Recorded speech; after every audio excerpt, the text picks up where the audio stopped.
سورہ بقرہ کی آخری آیت۔ اس آیت میں پہلے تو ایک بہت بڑی خوشخبری ہے، اور یہ قرآن مجید میں کئی دفعہ آیا ہے یہ مضمون، لا یکلف اللہ نفسا الا وسعہا۔ اللہ تعالیٰ ذمہ دار نہیں ٹھہرائے گا کسی بھی جان کو مگر اس کی وسعت کے مطابق۔ یعنی اللہ تعالیٰ کے ہاں سب کا حساب برابر نہیں ہوگا، حساب ہوگا اس صلاحیت، اس قدرت، اس طاقت کے حساب سے جو اللہ نے اسے دی ہے۔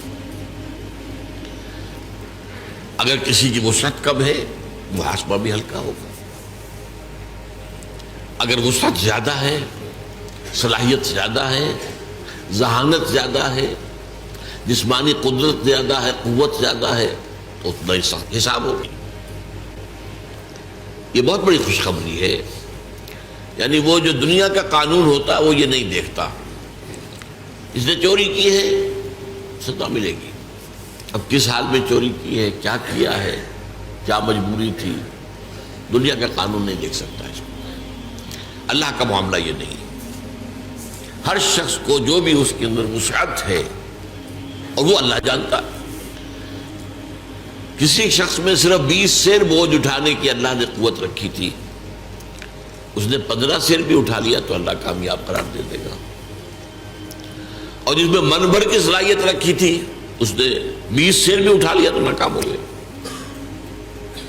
تو گویا کہ یہاں کوئی فلیٹ ریٹ نہیں ہے، لا یکلف اللہ نفسا الا وسعہا، کوئی جان بھی ذمہ دار نہیں ٹھہرائی جائے گی، مکلف نہیں ٹھہرائی جائے گی مگر اس کی وسعت کے مطابق۔ البتہ یہاں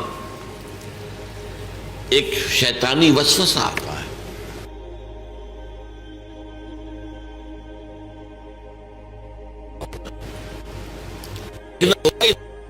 صلاحیت ظاہر ہو رہی ہے۔ اگر صلاحیت نہیں ہے تو دنیا میں بھی کامیابی نہیں ہونی چاہیے۔ دنیا میں تو آپ آگے سے آگے جا رہے ہیں، اور دین کے لیے یہ کہہ دیں میرے اندر صلاحیت نہیں، یہ دھوکہ ہے۔ تو اللہ جانتا ہے کہ اس میں کتنی صلاحیت رکھی، اس کے حساب سے ہوگا معاملہ۔ اپنی امکانی حد تک آدمی کر گزرے بس، اللہ تعالیٰ کے اللہ کو معلوم ہے حساب کتنا ہے، کتنا لینا ہے، کیا ہم نے دیا تھا، کتنی قوت، کتنی ذہانت، کتنی صلاحیت کتنی ہم نے دی تھی۔ لیکن اس شیطان کے دھوپے نہیں آنا چاہیے، بلکہ یہ دیکھا جائے گا اگر آپ دنیا میں کامیاب ہیں، آپ کی تجارت جو ہے پروان چڑھ رہی ہے، پھل پھول رہی ہے، یا اور آپ اپنے پیشے کے اندر ترقی کر رہے ہیں دن بدن، تو ظاہر بات ہے کہ صلاحیت ہے۔ اب اپنے آپ کو بری ٹھہرا دینا یہ کہہ کر کے میرے اندر تو صلاحیت نہیں ہے، یہ غلط ہے، یہ دھوکہ ہے، یہ نفس کا دھوکہ ہے، شیطان کا دھوکہ۔ کہا قاعدہ اپنی جگہ یہی ہے، لا یکلف اللہ نفسا الا وسعہا لہا ما کسبت وعلیہا ما اکتسبت۔ یہ لہا اور علیہا، یہ میں نے بارہا آپ کو بتایا ہے کہ لام آتا ہے تو کسی کے حق میں جانے والی بات، اور علی آ جائے تو کسی کے خلاف جانے والی بات۔ القرآن حجت لک او علیک، قرآن یا تو حجت اور دلیل ہے تمہارے حق میں یا تمہارے خلاف،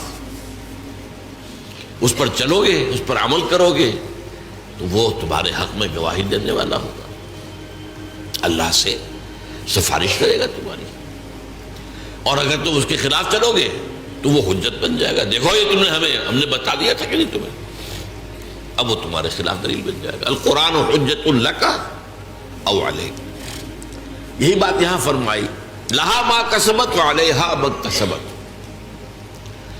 ہر نفس کے لیے، ہر جان کے لیے ہے وہی کچھ جو اس نے کمائی کی ہے، اور اسی پر وبال آئے گا اس کا جس کی کہ اس نے گناہ کی کمائی کی ہے۔ یعنی یہ کہ لا تزر وازرۃ وزر اخری، کوئی اور کسی اور کا بوجھ نہیں اٹھا سکے گا، نہ باپ بیٹے کا بوجھ اٹھا سکے گا، نہ بیٹا باپ کا، نہ شوہر بیوی کا، نہ بیوی شوہر کا، ہر ایک کو اپنا بوجھ خود اٹھانا، لا تزر وازرۃ وزر اخری۔ تو لا یکلف اللہ نفسا الا وسعها لها ما کسبت وعلیہا ما اکتسبت. اب اس کے بعد ایک دعا تلقین کی گئی ہے، ربنا لا تؤاخذنا ان نسینا او اخطانا. اے رب ہمارا مواخذہ مت کیجو اس پر اگر ہم بھول جائیں یا خطا ہو جائے. خطا کسے کہتے ہیں؟ بھول جانا تو واضح سی بات ہے. خطا اسے کہتے ہیں کہ ایک آپ نشانہ لگا رہے تھے، وہ نشانہ خطا ہو گیا. آپ نے تو نشانہ لگایا ہے لیکن وہ خطا ہو گیا. تو جو خطا ہو جائے اے اللہ اس پر ہم سے مواخذہ نہ کیجیے. ربنا لا تؤاخذنا ان نسینا او اخطانا ربنا ولا تحمل علینا اصرا کما حملته على الذین من قبلنا.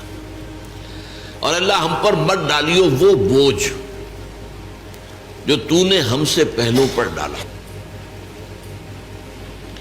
اب یہاں اصل میں اشارہ ہے کہ شریعت موسوی بہت سخت تھی، شریعت محمدی کو بہت آسان کیا گیا.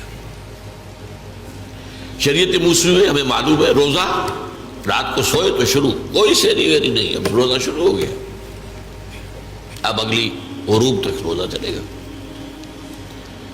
ہمارے لیے یہ ہے کہ سیری ہے، طلوع فجر سے پہلے پہلے کھاؤ پیو، آسانی کر دی. ان کے لیے سختی تھی، یوم سبت مطلقاً حرام، کوئی کام نہیں کر سکتے دنیا کا پورے دن، جمعے کی رات سے شروع ہو کر اور پھر ہفتے کے غروب تک 24 گھنٹے کا سبت ہوتا ان کا. اور جو لوگ یہودی آج بھی جو پریکٹسنگ یہودی ہے وہ اس پر عمل کرتے ہیں، اپنے ٹیلی فون بھی ڈسکنیکٹ کر دیتے ہیں، کچھ نہ ٹیلی فون سنیں گے نہ ٹیلی فون کریں گے، کوئی کام دنیا کا کوئی کام، بس عبادت کرو، تورات پڑھو، وہ جو بھی اور کوئی ان کے ہاں عبادت کا طریقہ ہے نوافل ادا کرو، بس یہ کوئی کام دنیا کا نہیں. اور ایک ہیلا کر کے اصحاب السبت نے، آپ کو معلوم ہے سورہ اعراف میں آیا ہے، تو جو ہیلا کیا تھا اس کے اوپر بڑا سخت عذاب آیا ان پر، انہیں بندروں کی شکل میں بنا دیا گیا، کونوا قردۃ خاسئین، ان کی شکلیں بدل دی گئی. بس